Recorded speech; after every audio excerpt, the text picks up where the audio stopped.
If you want to see how I got this look, just keep watching.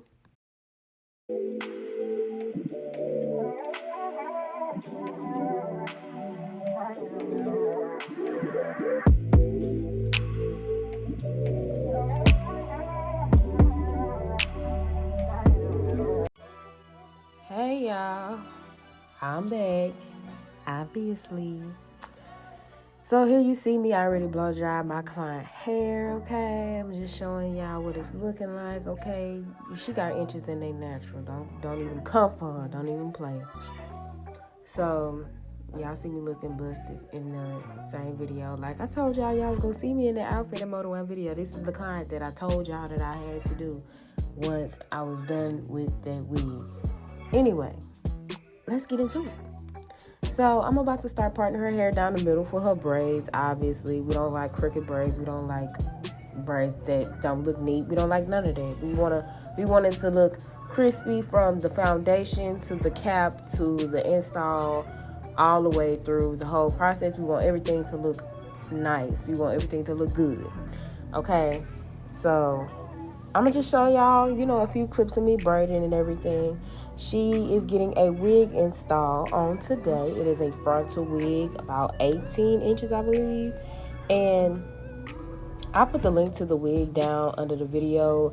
It's a 99J wig from UNICE. Y'all know what I'm talking about, hair. And it's a straight wig. It's not body wave. It's not curly, nothing like that. It's straight. But we are going to do some curls for the girls, okay? Y'all saw that at the beginning of the video. Now, right here, you just see me braiding her hair. Of course, it's sped up. I don't braid that fast. That's carpal tunnel waiting to happen. But yes, she's getting an install. It's been a long time since I did her wig install. But we back and we better. So yeah, she had a full head of thick, healthy hair. I blow dried it with my Silverbird blow dryer and my Fantasia heat protecting spray.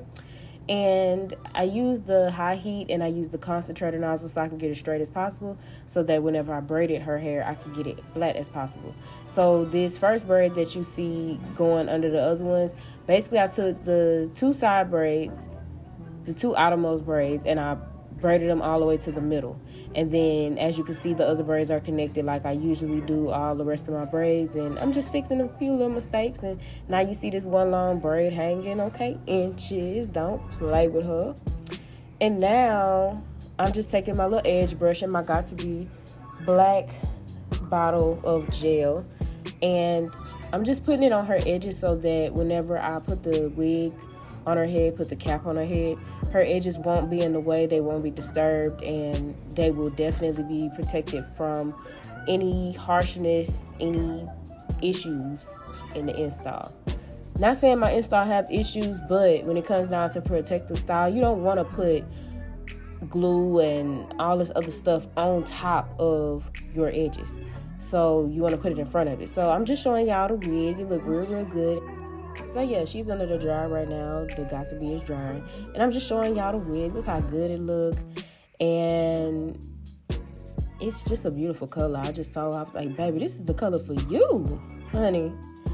So yeah, showing y'all the inside of the cap and everything. It has 2 straps and it has 3 clips. And it's a full frontal. We love full frontal wigs, okay? I can't stand those little weird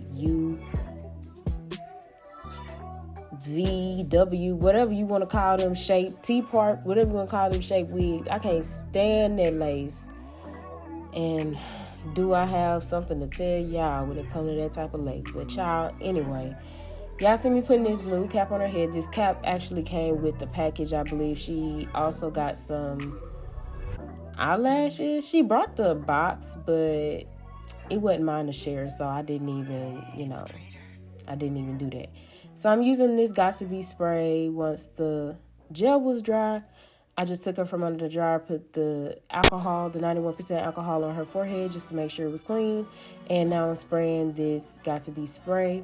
And I'm just making sure that it's melted into her skin so that whenever I go in with the scissors, everything will be seamless and it'll be ready to go.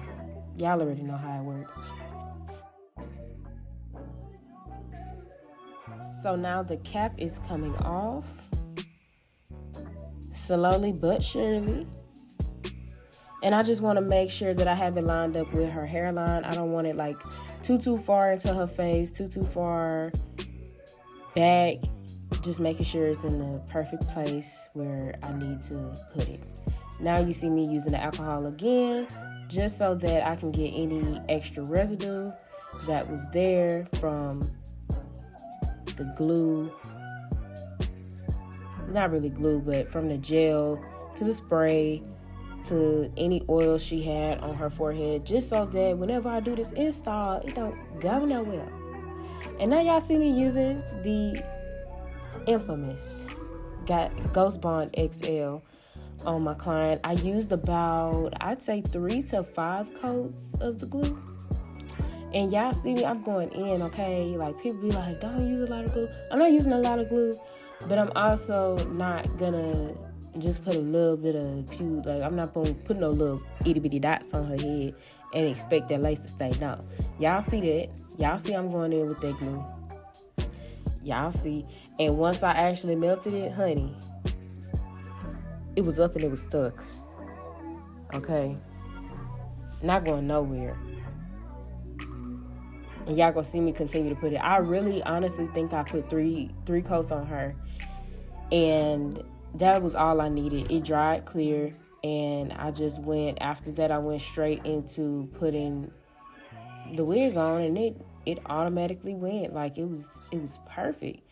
And I didn't cut the lace off before I put the wig on, just so that I could get it perfect, okay? Now, y'all just see me using my nylon thread and my curved needle. I'm just going in and tacking the back of this cap down, just so that whenever she put her wig on, like, I'm not sewing the back of the wig, right? So whenever she put her wig on, this will be covered so that the frontal will match. But I know she gonna want to scratch in the back, because we all gonna want to scratch in the back. Who don't want to scratch in the back of their wig? That's why you don't sew it down. Anyway, using my golden hot comb, I'm going in and I'm laying that thing, okay? And she said, you know what, I want a side part. So I was like, okay, honey, the color, the side part, okay, it's gonna be busting. So I'm doing her side part. And as y'all can see, it's not laying right now, but it will be. I look a mess. But yes, I cut the baby hairs down. They weren't cut all the way, but I just wanted them out of her face so that she didn't have to deal with them being in her face and be uncomfortable and everything. And y'all, the knots came already bleached. The wig was immaculate. Let's just say that. It was very light too. And as y'all can see, I'm putting my curls in there. And I used the heat protectant on the hair too. You gotta use heat protectant, boo. You don't want your wig just falling in pieces and shedding and doing the most. Like, if it's shedding from the start, that's the wig fault. That's the hair fault. But this hair was A1. I would give it a 9 out of 10. I really would. Only because it really didn't hold the curls as much as it should have, in my opinion. But other than that, baby, the wig was, as you can see, it's nice. It's really, really nice. I went ahead and put some makeup on her edges and put it, down the part and everything, just so that I could have it to where it looked good. It looked good. So yeah. Oh, and y'all saw that flat iron I was using. That was my Babyliss flat iron, my limited edition rose gold flat iron. I don't think they make them no more. But yeah, after I did all that, I did her edges with the black diamond. I believe it's black. I got it from Walmart. I plug all the products I use down in the description box. How about that? I used the foam and I used the Gorilla Snot. So this is the finished product, y'all. She went and looked in the mirror. She was like, oh my God, I love it. But yes, I hope y'all enjoyed the video. And like I said, I'm going to have more coming. So stay tuned, y'all. Stay tuned.